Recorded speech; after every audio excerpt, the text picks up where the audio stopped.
Quisiera comenzar esta predicación preguntándote cómo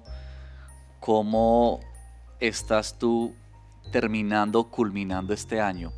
Como qué sentimientos, qué emociones, qué pensamientos embargan tu vida, tu corazón, ahora que estamos ya puertas de cerrar este año. ¿Qué trajo este año para ti?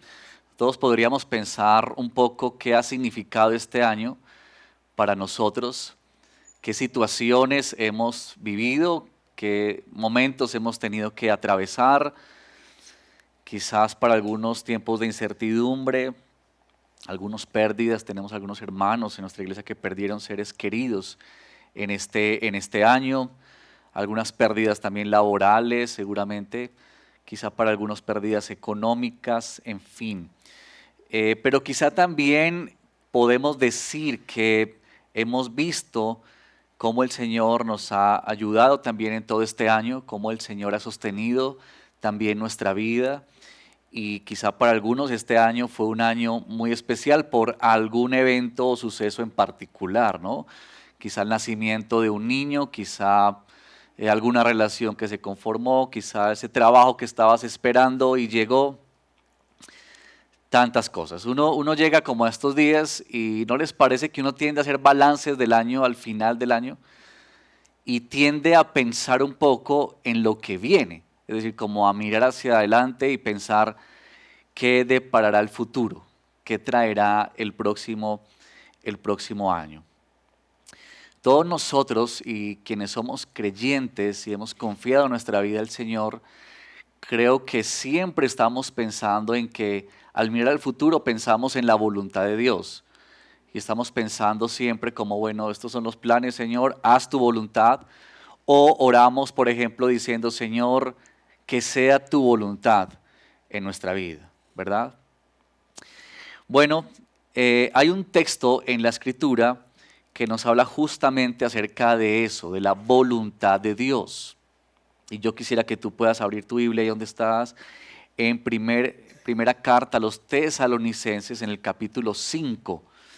Y vamos a leer del verso 16 al verso 18. Solamente son dos versos muy corticos, pero vamos a notar allí una instrucción que Pablo está dando a la iglesia y por ende pues son instrucciones para nosotros el día de hoy acerca de la voluntad de nuestro Dios. Verso 16 al 18.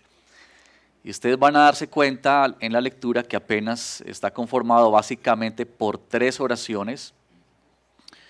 Eh, Al final de ese verso 18 casi una explicación o una argumentación.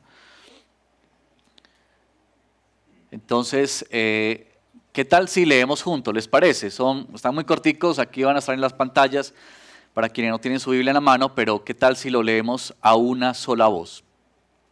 A la cuenta de tres, uno, dos y tres.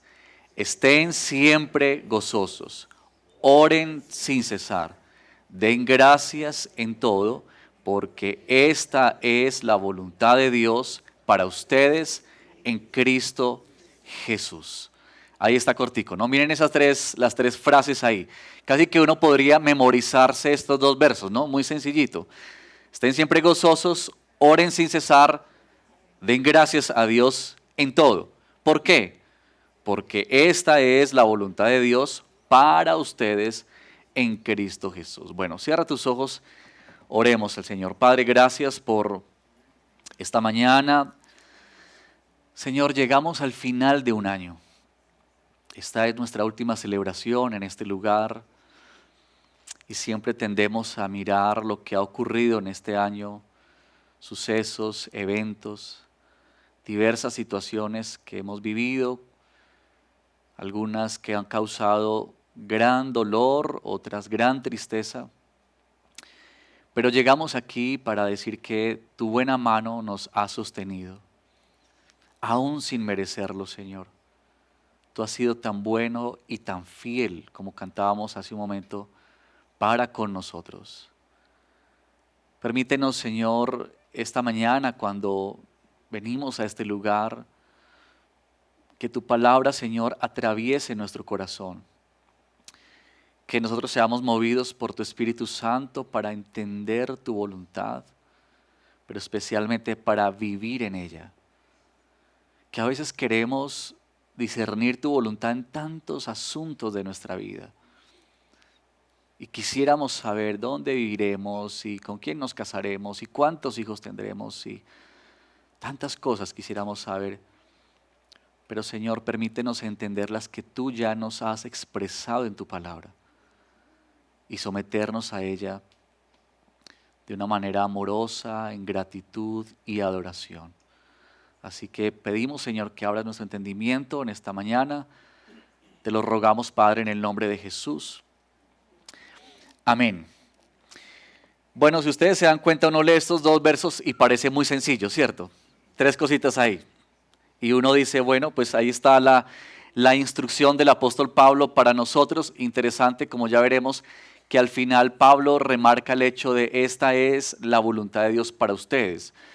Pablo lo que está afirmando ahí muy interesantemente es que esto es lo que Dios quiere. Ustedes quieren saber cómo deben vivir, cómo deben comportarse. Bueno, esta es la voluntad de Dios para ustedes.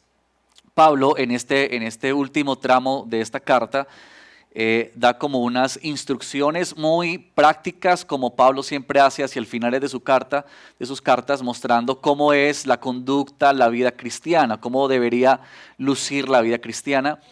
Pablo ha dado unas instrucciones de cómo comportarse con los líderes de la iglesia, pero también Pablo ha dado unas instrucciones en esta última parte de cómo comportarse o tratar a los hermanos con imperfecciones o con luchas, con batallas.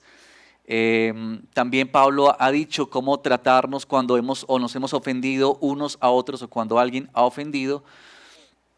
Y en estos versos en particular, Pablo centra ahí en esos 2 versos la atención para decirnos cómo es que tú y yo debemos comportarnos respecto a nuestro Dios o en relación al Señor.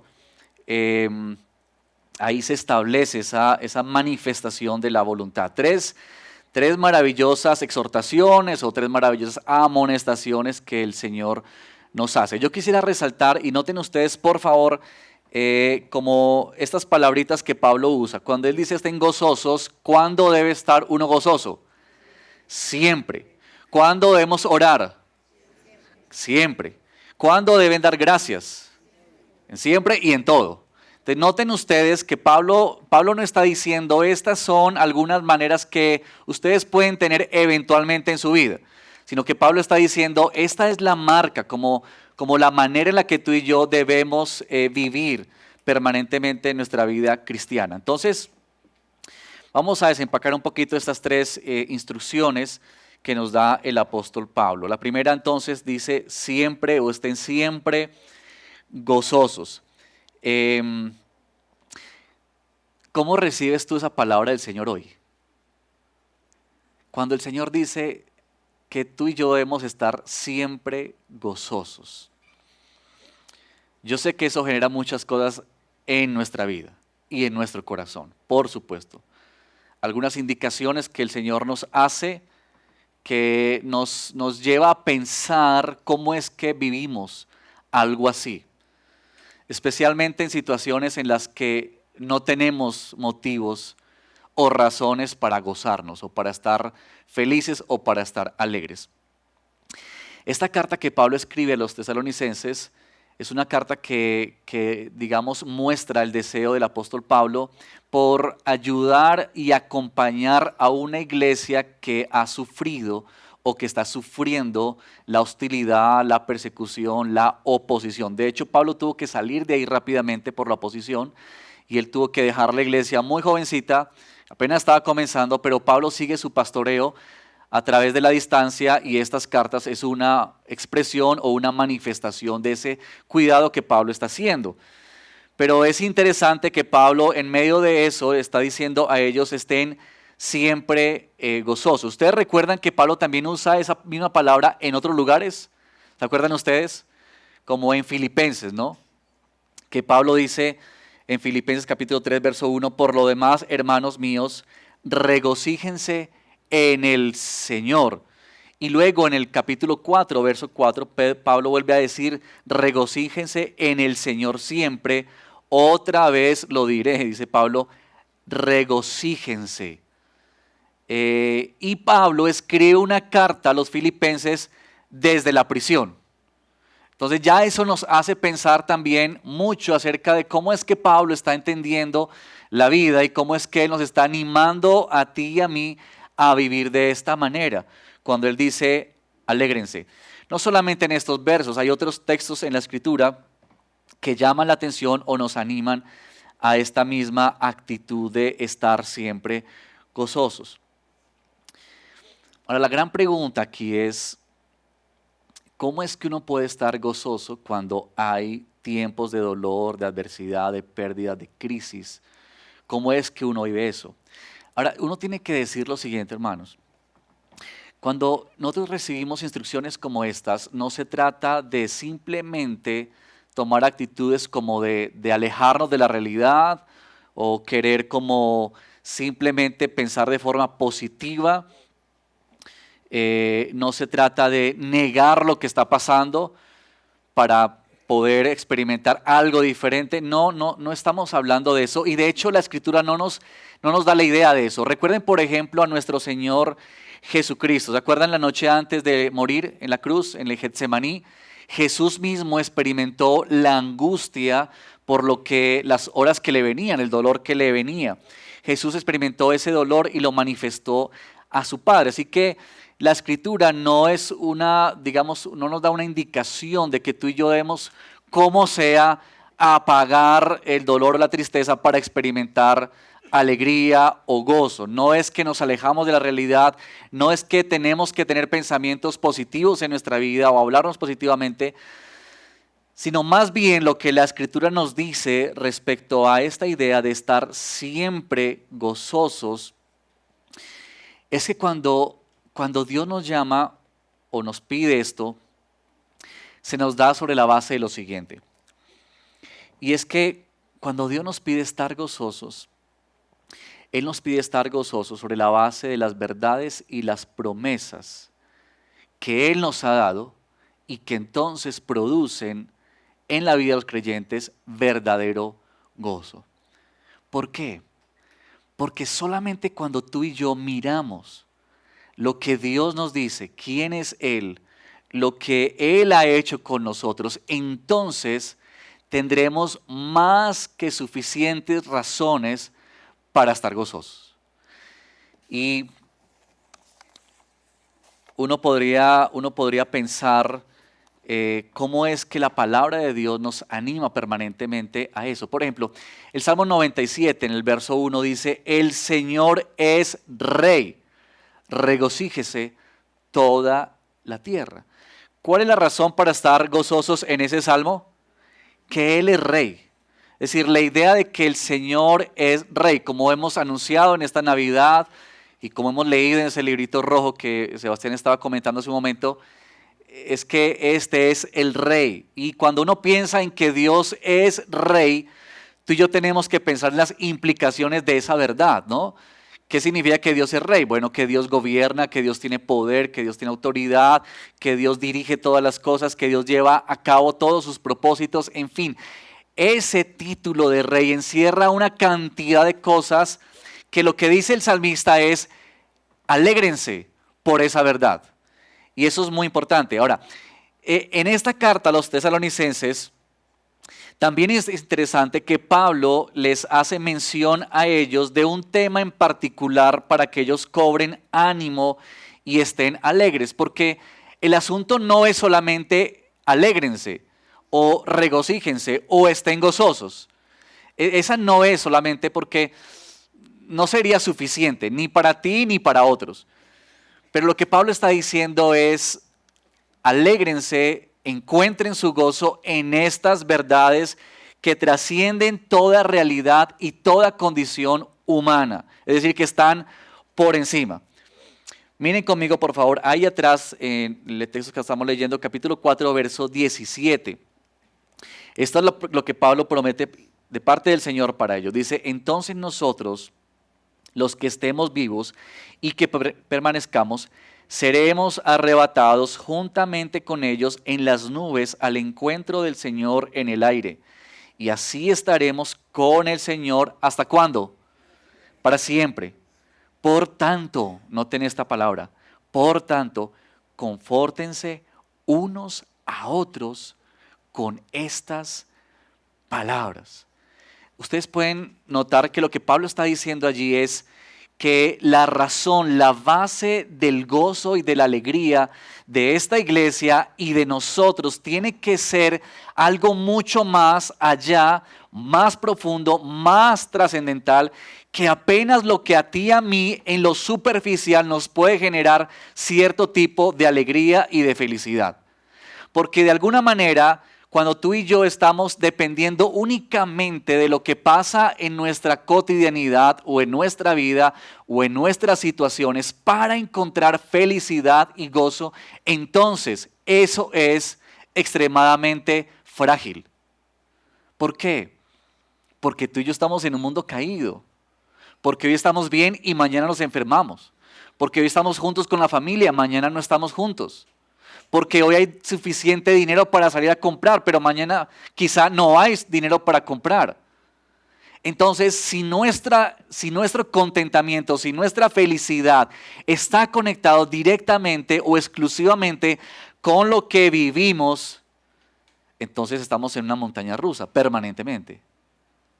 Y eso es lo que Pablo está como excavando más de fondo, porque lo que Pablo está diciendo es, esta es la razón para nosotros, quienes amamos y confiamos en Dios y creemos en sus promesas y creemos en sus palabras. Es esto, que tenemos esperanza segura y verdades seguras, promesas seguras que nuestro Dios nos ha entregado, que Él nos ha dado a ti y a mí. Esto es lo que Pablo dice cuando él se refiere aquí a estén siempre gozosos, siempre alegres.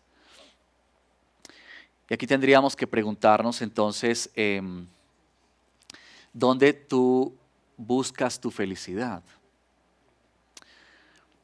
¿En dónde encuentras el gozo? Ustedes saben que en estas fechas, por ejemplo, uno tiende a ver a la gente mayormente feliz, ¿no les parece?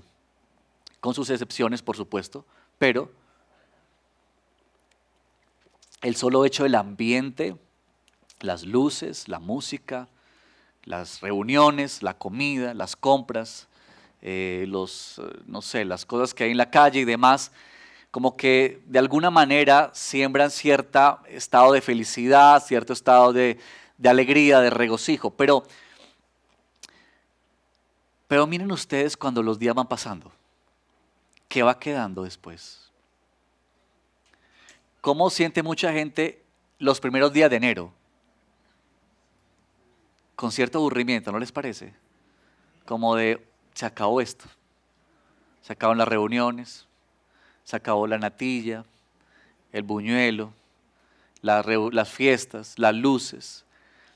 Y como que de alguna manera también se percibe en el ambiente cierta sensación como de, ay, toca volver a comenzar un año, toca arrancar otra vez, hay que volver al trabajo. Y cierta tristeza a veces embarga a las personas, ¿no? Hermanos, ¿qué es lo que a ti te produce felicidad? ¿Qué es lo que a ti te produce gozo?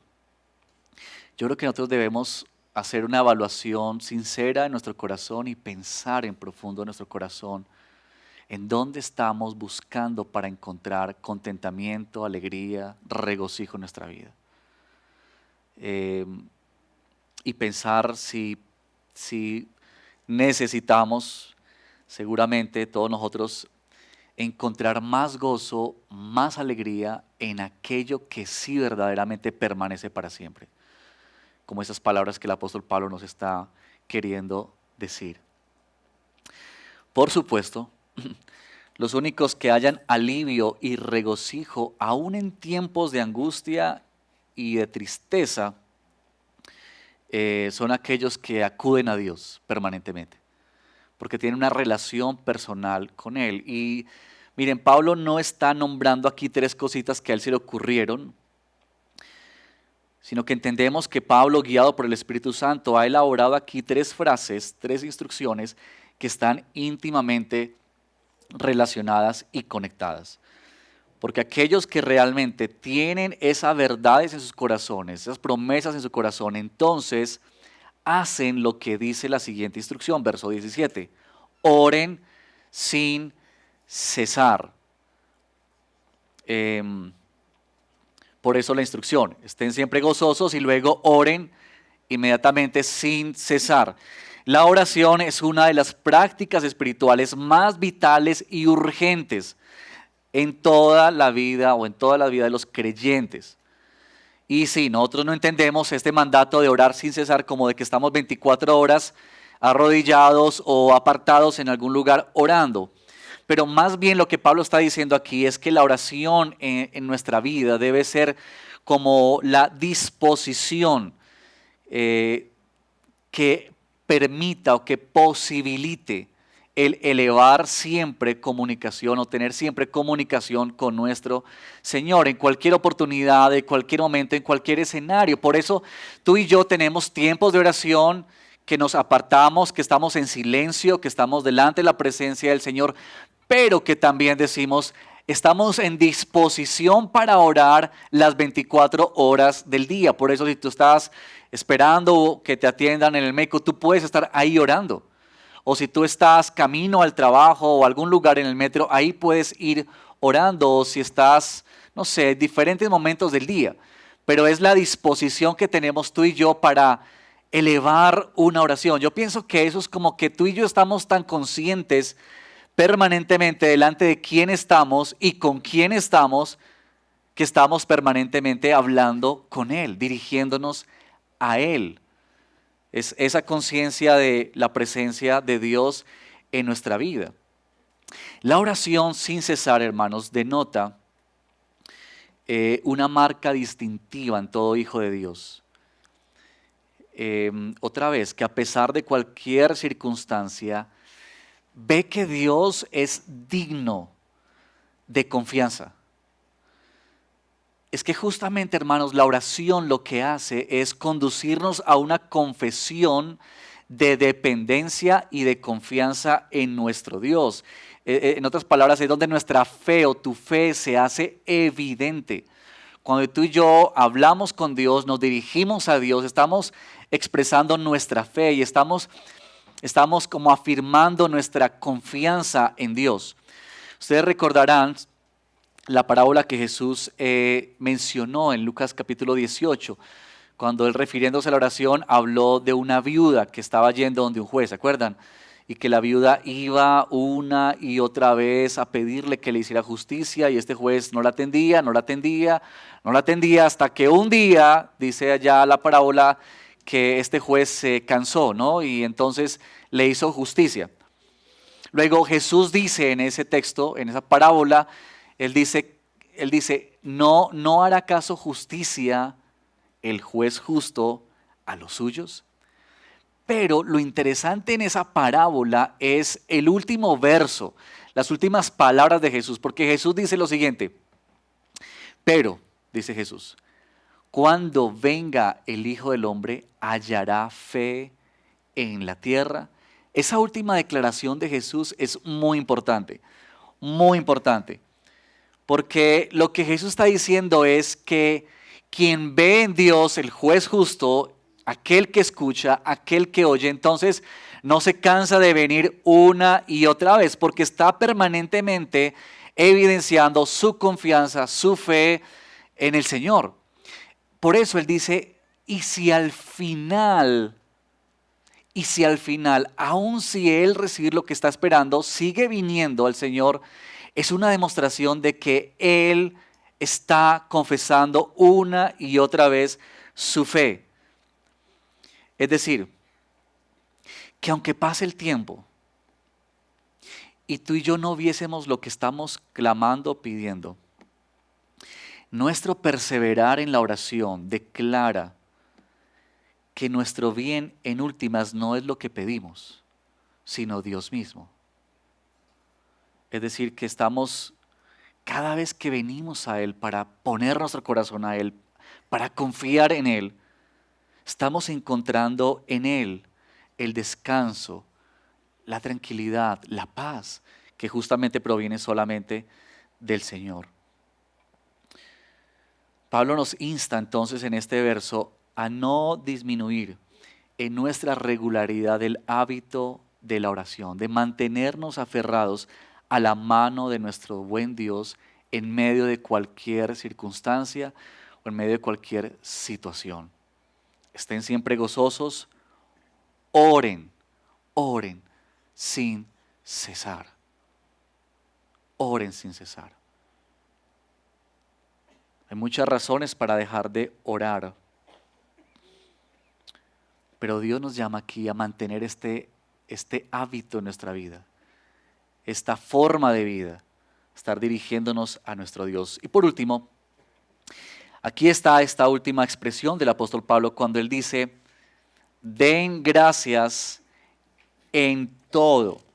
Noten ahí por favor, den gracias en todo.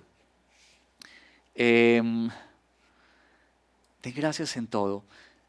Yo quisiera, como cuando uno piensa en la gratitud, hace poco tuvimos aquí un tiempito de ayuno y oración y estuvimos pensando en gratitud, en agradecer al Señor por este año, por lo que ha pasado. Y cuando uno piensa en gratitud, yo estaba pensando mientras preparaba por qué Pablo hace mención de estas tres cosas.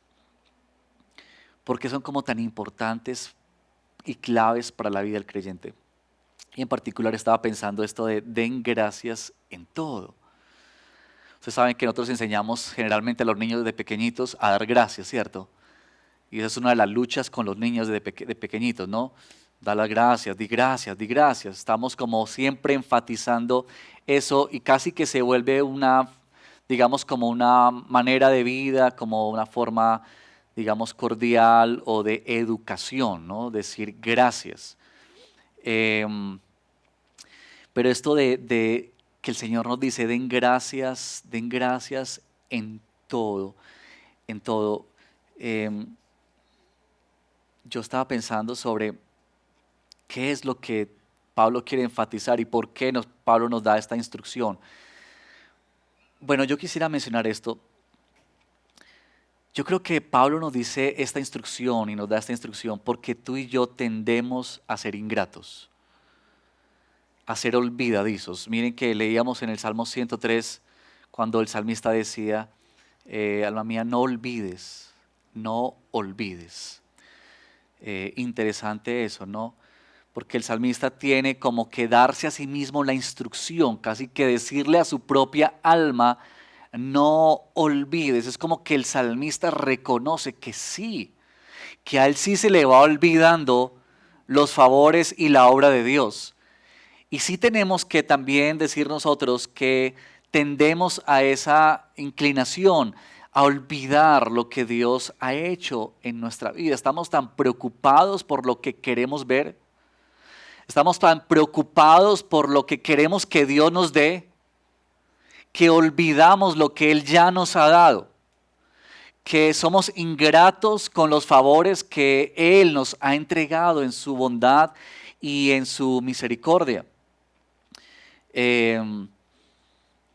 Ustedes recuerdan también la historia de los 10 leprosos, ¿se acuerdan? Cuando ellos fueron 10 leprosos allá a rogarle a Jesús, Jesús, sánanos. Bueno, ellos ni siquiera se acercaron a Jesús, desde la distancia le rogaron al Señor. Y el Señor les dijo, vayan y preséntense a los sacerdotes. Esa era la tradición que tenían que hacer. Cuando una persona tenía esta enfermedad de la lepra, que era una enfermedad en la piel muy terrible, ellos tenían que ser aislados completamente y estaban marginados, nadie se acercaba a ellos, nadie podía tocarlos, ellos estaban allá como, sí, en un sentido menospreciados y aislados completamente. Pero cuando Jesús les dice, vayan y preséntense ante los sacerdotes, lo que Jesús le está diciendo es, ustedes ya están sanos. ¿Cómo sería ese milagro que mientras ellos van caminando, ellos van empezando a ver en su piel que la enfermedad se está quitando? Eso tuvo que ser tremendo, ¿no? el impacto de eso, de ver que su piel comienza a recuperarse y comienzan a rejuvenecerse otra vez más, de tal manera que cuando llegaron donde los sacerdotes ya estaban sanos. Bueno, pero lo interesante en esa historia es que ¿cuántos se devolvieron a dar gracias? Solo uno. Y Jesús le dice, ¿no eran 10? ¿Dónde están los otros que no han venido? Y este es el punto ahí. No han venido a dar gloria a Dios. Y es que sí nos pasa eso, hermanos. Estamos felices con lo que Dios nos da, pero tan pronto tenemos una necesidad nueva, ya olvidamos lo que Él nos ha entregado. Ese es nuestro corazón que es insatisfecho, que siempre quiere más, que siempre demanda más. Pablo dijo en Romanos capítulo 1, en el verso 21, una expresión de la necedad. Permítanme leerlos. Pues aunque conocían a Dios, no lo honraron como a Dios, ni le dieron gracias, sino que se hicieron vanos en sus razonamientos y su necio corazón fue entenebrecido. ¿No les parece interesante que Pablo, cuando habla de la condición tan caída del ser humano, lo que dice allí es que no le dieron gracias a Dios? Porque no solamente la gracia tiene que ver, la gracia tiene que ver con una palabra, es que tiene que ver con adoración. Es una señal de adoración. Y tenemos que pensar si quizá para ti este ha sido un muy buen año, en algunos aspectos o áreas de tu vida, el llamado para ti es a estar agradecido con el Señor, reconocer que lo que has tenido este año, lo que tú has logrado este año, lo que te ha traído mucha alegría y felicidad, tienes que reconocer, tú y yo tenemos que reconocer que esto ha venido por gracia de Dios, que es Él quien nos lo ha entregado, que es Él quien te lo ha dado, quien te lo ha otorgado por su misericordia y por su bondad. Así que no es solamente decir gracias Dios, como decimos gracias por buena educación, sino que esta gratitud es adoración que brota de nuestro corazón. Es glorificar el nombre de nuestro Dios porque entendemos que todo lo que Él nos ha dado es de Él. No es nosotros, no somos nosotros, no es nuestra capacidad. Así que yo pienso que aquí Pablo está diciendo y está yendo contra nuestra tendencia a la ingratitud. Pero también pienso que esta instrucción está allí porque tú y yo tendemos a agradecer solo por lo que consideramos que es bueno. Y piensa en eso por un momento. Miren la expresión en todo. ¿Por qué Pablo añade la expresión en todo? Den gracias en todo. Porque naturalmente tú y yo damos gracias por lo que es bueno, por lo que nos parece bien, por lo que nos ha traído de bienestar. Entonces, naturalmente agradecemos por esas cosas. Gracias, Señor, por la comida. Gracias, Señor, por el vestido. Gracias, Señor, por la salud. Gracias, Señor, por el trabajo que me has dado. Gracias por el aumento de tantas cosas. Gracias por las cosas buenas. Pero cuando Pablo dice en todo es porque Pablo está diciendo aún en lo que tú consideras que no es bueno, debes dar gracias a Dios. Gracias a Dios en todo. Y entonces uno vuelve a preguntarse una vez más, ¿cómo es que uno puede agradecer en aquellas cosas que no consideramos tan buenas?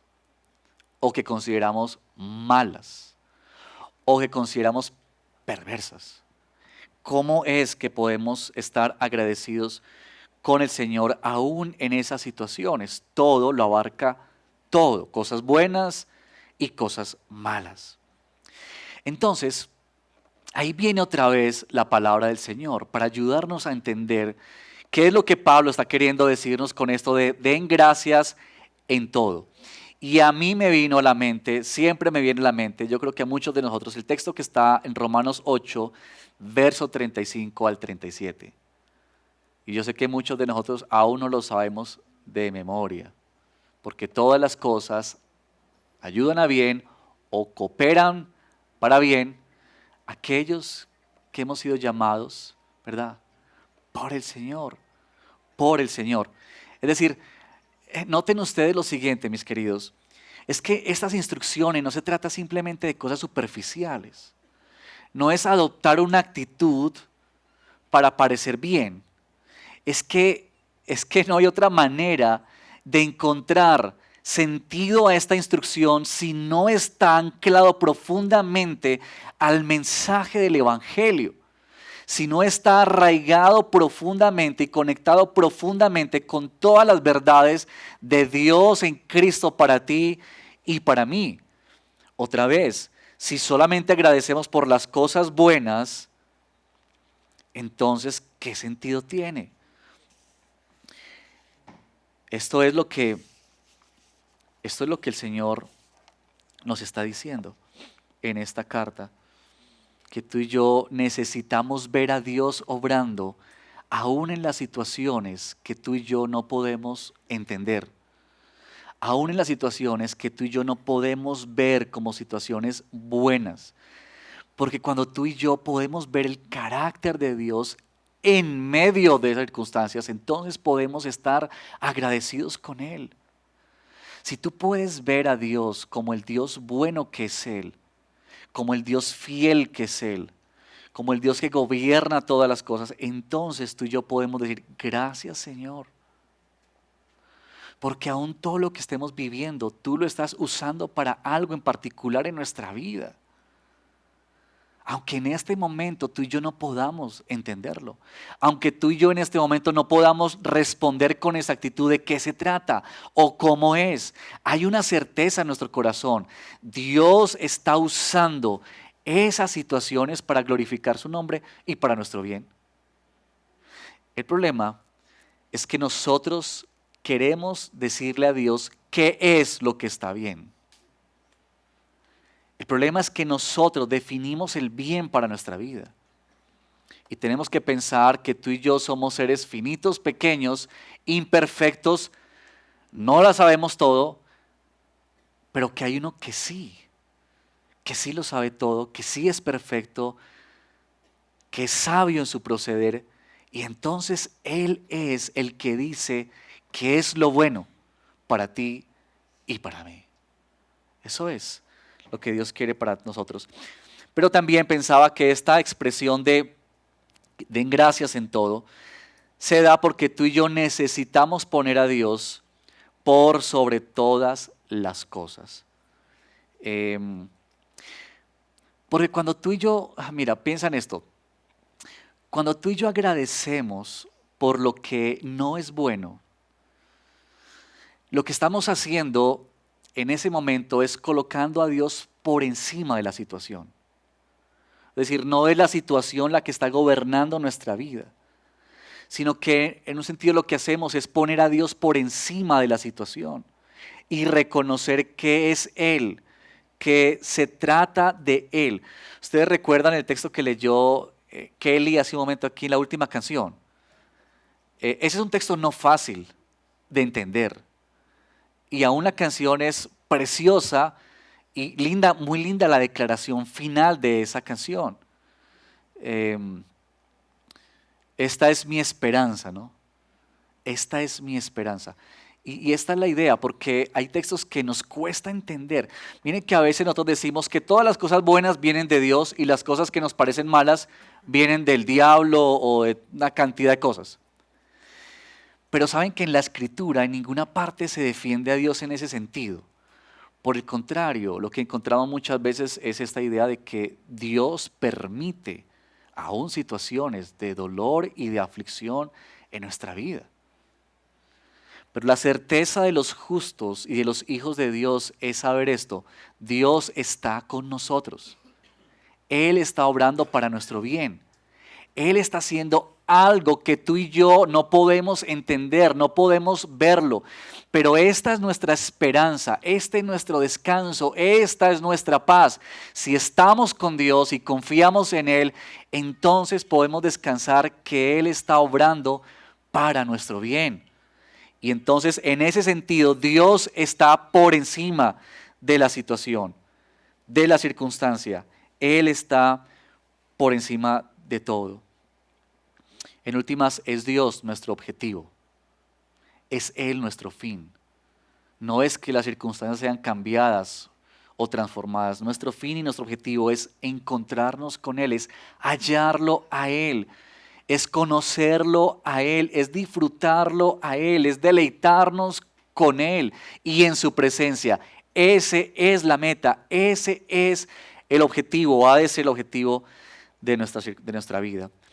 Así que hermano, la gratitud no tiene nada que ver con nuestras circunstancias, sino tiene que ver con la actitud de nuestro corazón.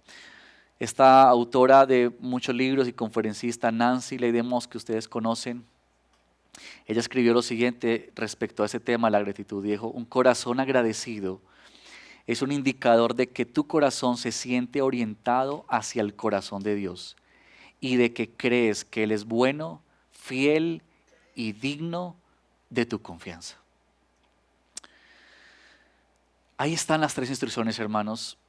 Siempre gozosos, oren sin cesar y den gracias en todo. Déjenme mencionar lo siguiente. Hemos leído esta mañana el Salmo 103. Y en el Salmo 103, podemos ir una vez más a este Salmo. En el Salmo 103, ahí está esta expresión que hemos ya aludido: bendice alma mía al Señor y bendiga todo mi ser su santo nombre. Bendice alma mía al Señor y no olvides ninguno de sus beneficios. Ahora, si ustedes tienen sus Biblias ahí, por favor, miren verso 3 en adelante y échenle una miradita así, abuelo de pájaro, pero pasen por el 3, por el 4, por el 5, 6. Ahora, yo les pregunto, ¿cuáles son las razones que el salmista encuentra para agradecer al Señor? Miren, por favor. Si ustedes se dan cuenta, el salmista no está aludiendo a temas terrenales, ¿se dan cuenta? Yo creo que el salmista tenía muchas razones para agradecer, por supuesto, en términos, digamos, temporales y terrenales. Pero, ¿dónde está puesta la mirada de David? Mira, verso 3, el que perdona tus iniquidades, el que sana tus enfermedades, el que rescata de la fosa tu vida y te corona de bondad y compasión, el que colma de bien tus años para que tu juventud se renueve como el águila. El Señor hace justicia. Versos 6, 8, compasivo y clemente es el Señor, lento para la ira y grande en misericordia. Miren por ejemplo el verso 10. No nos ha tratado según nuestros pecados, ni nos ha pagado conforme a nuestras iniquidades. Porque como están de alto los cielos y la tierra, así es de grande su misericordia para los que le temen. Verso 13, como un padre se compadece de sus hijos, así se compadece el Señor de los que lo temen. Porque Él sabe de qué estamos hechos, se acuerda de que somos polvo. ¿Notan ustedes las razones que tiene David para agradecer al Señor? Noten eso, por favor. Estamos reconociendo que las bendiciones de Dios en Cristo son mayores, más altas, más grandiosas que todo lo demás. Yo siempre pienso en esto, hermanos. Yo desde hace muchos años pienso en esta idea. Yo pienso, si Dios me dijera a mí, Cristian, no te voy a dar nada más el resto de tu vida. Nada más. Nada más. Yo pensaba, si eso pasara, que por misericordia de Dios no va a pasar, pero si eso pasara, Yo me pregunto, ¿no tendría razones suficientes para seguir adorando y agradeciendo al Señor por el resto de todos mis días? David reconoce que su gratitud y su adoración a Dios no es por cosas externas, es por cosas que Dios ha hecho en Cristo, por ti y por mí. Eso es lo que nos hace a ti y a mí elevar nuestra oración, elevar nuestra gratitud, tener gozo, tener alegría en nuestro corazón, estar de rodillas siempre orando, estar siempre agradecidos. Es en razón a todo lo que Dios ha hecho por nosotros. La obra de Cristo, sus implicaciones para nuestra vida, son razones suficientes, hermanos, para estar en gozo, en oración constante y en gratitud permanentemente en nuestra vida. Hermanos, al prepararnos para un nuevo año, cuando pensamos en metas, proyecciones, anhelos, algunos están genuinamente orando por la voluntad del Señor en sus vidas. Pero bueno, recuerden por favor esta frase, final del verso 18. Porque esta es la voluntad de Dios para ustedes en Cristo Jesús. Yo creo que nos hemos aprendido ya de memoria estas tres frases, ¿cierto? ¿Ya la aprendieron o no? A ver, digámosla. Siempre gozosos, orad sin cesar y den gracias en todo. Y recuerda, esa es la voluntad de Dios para ti y para mí. ¿Qué tal si tú y yo al comenzar este próximo año nos disponemos para crecer en esas tres instrucciones? Gozo, oración y gratitud. Gozo, oración, gratitud. Claves e importantes para nuestra vida. Entonces, termino con esas tres preguntitas que nos ayudan a reflexionar y a pensar una vez más. Entonces, ¿en dónde estás buscando tu gozo? ¿Estás buscando tu gozo en la palabra del Señor, en la obra del Señor? Segundo, ¿estás confesando tu dependencia y confianza en el Señor por medio de la oración? ¿O te has cansado de orar? ¿O piensas que Dios ya no va a responder esa oración? ¿Cómo te llama el Señor a intensificar tu vida de oración? Y por último, ¿puedes agradecer al Señor por todo lo que pasó este año para ti? Y especialmente pensar en lo que debe mover nuestra gratitud, lo que está arraigado y anclado a la palabra de nuestro Señor.